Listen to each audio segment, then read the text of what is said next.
Next question. Stan Roberson, Ripley. MS is Mississippi, isn't it? Ripley, Mississippi, Ripley, yes. Mississippi. Dutch, I know you've spoken a lot about the great Lance Russell was, and I totally agree. How great, sorry. No one presented wrestling with more realism than Lance, and you were outstanding as well. That's why wrestling is no longer entertaining, in my opinion. I was wondering how much Lance was paid for his commentating. Not enough. I'll tell you that right now.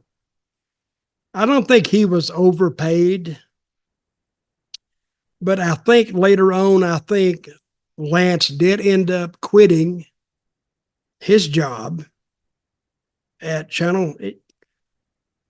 See, before he got to Channel 5, it was on Channel 3, I think. And Channel 5 offered Jerry Jarrett and the wrestling company more money to go over. So Jerry Jarrett took it. And since Lance Russell was still working at the station, that created a conflict. So Channel 5 gave him a job too. And Dave Brown. I think they both come from Channel 3. And I think they were, from that point on, they were paid fairly substantially. Hmm. So I don't know what they were making. By the network or by Jerry? No, by the station. By the station. And Jerry upped his money too. Yeah. They both upped their money. So they were making, after the switch from the TV stations, I think both their monies went up. So, but I have no idea what he was making before. And I think Lance got some more responsibilities with Jarrett. I think he got something to do with Lexington, Kentucky. I think they cut him in there in the promotional deal at that end. I'm not sure of that. But he ended up making more money after the jump to 5 than he did before. Adding on to this, George Carl has written and says, "Hi, Dutch and James. Do you know why Lance Russell left the Championship Wrestling show in, I believe, 1989?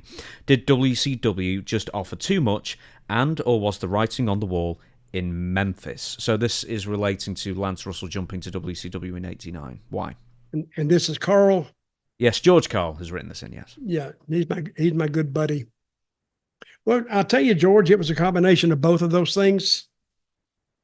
Because Lance, by that time, 89, business wasn't good. The ratings had gone down. So the prime time of Memphis wrestling had gone by. And when they offered Lance a job, well, he had to go for it. Because he's not like it. See, working as a TV commentator, it's not like you're working 5 days a week. 6 days a week. He would go down there when they would do TV, and the next day he would stay over. Then he'd do all the voiceovers he needed to do. So his 5-day week, if he was working before, would go down to a 2-day week with more money. So yeah,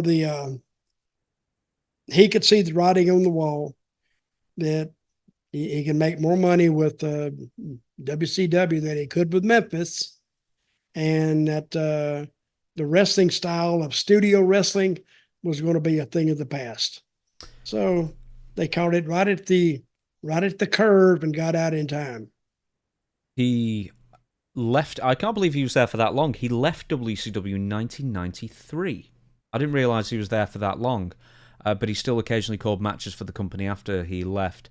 This Wikipedia also says during the 1990s he was also the director of programming for RKO General, the owner of WHBQ TV as well. He also did some Smoky Mountain Wrestling. WHBQ, is that Memphis? I can just double check that for you. Television station in Memphis, Tennessee. It's now Fox 13. Okay.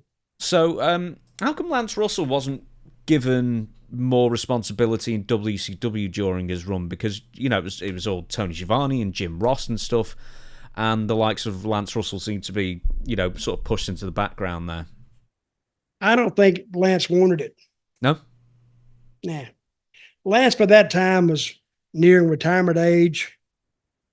He wanted to retire and go on with his life. So I don't blame him.